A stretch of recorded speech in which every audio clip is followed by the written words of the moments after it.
अस्सलाम वालेकुम everyone, welcome to my new video. I hope you all are doing good. It's day 13 here और रमज़ान भी चल रहा है, बहुत अच्छा चल रहा है। अल्लाह पाक का बहुत करम है और मैं यही दुआ करती हूँ अल्लाह जी सबका रमज़ान बहुत अच्छा गुजारना और किसी को रमज़ान में कोई मसला परेशानी ना हो, और हमारे बहन भाइयों को, हमारे दोस्त अहबाब को, सबको जो जो वीडियो देख रहे हैं सबको। और बस हम फिर मॉर्निंग में मॉर्निंग तो नहीं, दिन का टाइम था। हमने कोई सब्ज़ियाँ वगैरह लेके आनी थी और रास्ते में मुझे फूल नज़र आ गई जो कि ज़बरदस्ती मैंने अपने आप को दिलवाए थे। आपको ना अपनी सम टाइम खुशियाँ ढूँढनी पड़ती हैं, छोटी-छोटी खुशियाँ आपको अपनी बतानी पड़ती हैं, एक्सप्रेस करना पड़ता है। तो मैं तो यही कहूँगी कि एक्सप्रेस किया करें, एक्सप्रेसिव बन जाएँ।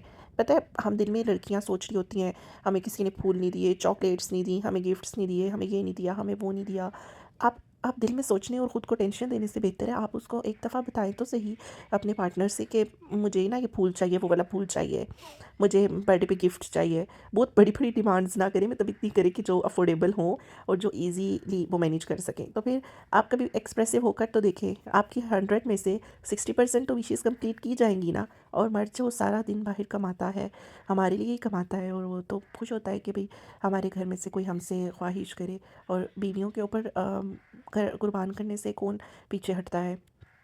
बहुत कम लोग होंगे जो आज के दौर में इस तरह से नहीं मतलब इतने कोऑपरेटिव नहीं होंगे, लेकिन मेजॉरिटी जो है वो इस चीज़ को अंडरस्टैंड करती है। अब आजकल का जो टाइम है, मैं अक्सर देखती रहती हूँ ना वीडियोस, तो उसमें आजकल के लड़कों ने ये बात प्रूव की है कि एक औरत ही क्यों सब करे, यानी एक लड़की है वो अकेली ही क्यों। जैसे पहले ज़माने में होता था ना कि किचन में सुबह से रात तक एक औरत ही गर्ल सड़ रही है, उसकी हेल्प के लिए कोई मर्द नहीं जाता कि नहीं हमारी मर्दानगी ख़राब हो गई। अब ऐसा नहीं है, मतलब अब ऐसे 50-50 होता है कि आप कितने भी देख लें सोशल मीडिया पे लोग हैं, उन्हें कहीं न कहीं मर्द की सपोर्ट है, कहीं न कहीं क्या 100% है। कोई घर के कामों में सपोर्ट कर रहा है, कोई फाइनेंशियली सपोर्ट कर रहा है, कोई किचन के कामों में कर रहा है, कोई सफाई वगैरह में कर रहा है। क्योंकि आजकल लड़कियाँ भी ज़ाहिर है इंडिपेंडेंट हैं, जॉब वगैरह करती हैं, और उस हवाले से अगर घरदारी के हवाले से देखी जाए तो फिर भी इंसान थक जाता है। घर में हज़ार काम होते हैं, मैनेज करनी होती है हर चीज़। तो आजकल की जो जनरेशन है, यानी जो हमारी जेन ज़ी है, उसने ये प्रूव किया है कि वाक़ई ही पार्टनर्स जो होते हैं वो सिर्फ लाइफ पार्टनर नहीं होते, वो हर चीज़ के पार्टनर होते हैं, हर काम के पार्टनर होते हैं। तो बस अल्लाह ताला सबको हिदायत दे और इन चीज़ों की कदर करने की तौफ़ीक अता फ़रमाए। तो कदर करनी चाहिए, अगर हम करेंगे ना, वैल्यू देंगे इन चीज़ों को, फिर अल्लाह ताला खुश होता है, और जब वो खुश होता है तो वो हमें और नवाजता है।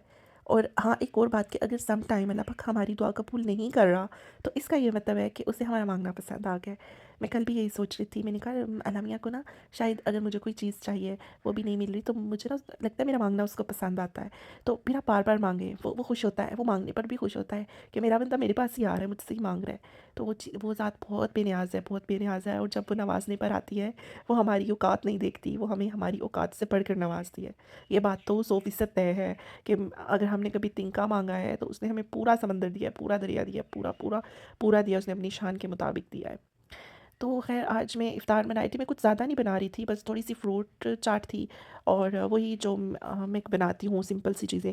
आज मैंने चाट वगैरह नहीं बनाई क्योंकि दही अवेलेबल नहीं था और हम नहीं लेकर आए थे। मैंने फिर पकोड़े बनाए और दाल-चावल बनाए साथ। बहुत मज़े की बनी थी दाल-चावल, वो रेसिपी तो मैंने रिकॉर्ड नहीं की क्योंकि इतने रिसोर्सेज़ नहीं है, तो फिर मुझे अच्छा नहीं लग रहा होता कि मेरी ऑडियंस क्या देखेगी, देखने वाला क्या देखेगा कि मैं कहाँ पे कुकिंग कर रही हूँ और कैसे मैनेज कर रही हूँ। तो इसलिए मैंने क्या किया कि मैंने वो रिकॉर्ड नहीं किया दाल-चावल बनाते हुए, बट पकोड़े मैंने बहुत अच्छे बनाए थे, आलू वाले ही बनाए थे, लेकिन इसका जो मटीरियल था वो बहुत अच्छा मैंने बनाया था। उसमें चाट मसाला और सारे बेसिक स्पाइसेस ऐड करके, और फिर ना मैंने एक मज़े का काम किया था कि जैसे-जैसे पकोड़े बन रहे थे, मैंने इनको ना हॉट पॉट में रखती गई ताकि ये थोड़ी सॉफ्ट हो जाएँ और थोड़े गर्म-गर्म रहें। फिर जब ये हमने इफ्तार टाइम खोला, इतनी प्यारी खुशबू आ रही थी, इतनी प्यारी खुशबू आ रही थी कि लिटरली सही रमज़ान वाली वाइब्स आ रही थी, और मैं यही कह रही थी कि देखें, मैं रोज़ ऐसी प्लेट में रखती हूँ कि आपको ऐसे ढीले-ढीले अच्छे नहीं लगेंगे, आपको ये ना लगे कि मैंने ऑयल सही से नहीं निकाला, ऑयली-ऑयली ना लगे। ही सेड नो, मुझे ऐसे पसंद है जो हॉट पॉट में ढाँपे हुए होते हैं। फिर उन्होंने मुझे बताया मम्मा भी ऐसे ही करती थी, ढाँप देती थी, और मैं फिर बहुत ज़्यादा पकोड़े खाता था। मैंने कहा चाचा नहीं, ठीक है, आइंदा के बाद मैं भी ढाँप दिया करूँगी। बहुत मज़े के बने थे, और आलू वाले मैंने बनाए थे, लेकिन वो इतने अच्छे फूल रहे थे, इतने मज़े-मज़े के। उसके बाद मैंने दाल-चावल रिकॉर्ड करने लगी प्लेट में डालते हुए, तो मैं कैमरा ऑन करना भूल गई क्योंकि इफ्तार का टाइम था। और मैं बहुत जल्दी में थी, मतलब he was continuously calling me, आ जाइए, दुआ करिए, दुआ करिए। तो मैंने कहा 1 मिनट बस मैं एक प्लेट बना के ले आऊँ। मैंने थोड़े से वाइट राइस, ऊपर दाल, मैंने दाल चना बनाई थी क्योंकि बहुत टाइम से हमने नहीं खाई थी, तो फिर दालें ईज़िली बन जाती हैं। फिर मैंने इसको इतने मज़े का ऊपर तड़का भी लगाया था, लेकिन अभी तो वो सारा मिक्स हुआ है। तो इंशाल्लाह जब मैं अपने घर चली जाऊँगी ना, तो I will try to share every recipe, क्योंकि मुझे लगता है मेरी कुकिंग स्किल्स अच्छे हैं, तो मुझे ज़्यादा कुकिंग करनी चाहिए अपने चैनल पे। ज़्यादा से ज़्यादा अच्छी-अच्छी डिशेज़ बनानी चाहिए, क्योंकि जो न्यू कमर्स हैं, जो बिगिनर्स होती हैं कुकिंग सीखने वाली, उन्हें अट्रैक्ट अट्रैक्ट करेगी। मेरी छोटी बहन को अट्रैक्ट करती थी मेरी कुकिंग, क्योंकि मैं बहुत शौक से करती थी। कोई चीज़ भी बनाती थी ना मैं, तब तो ज़्यादा फ़ास्ट फूड वगैरह ही बना रही होती थी, लेकिन उसे मज़े की लगती थी शवारमे और ये सारी चीज़ें।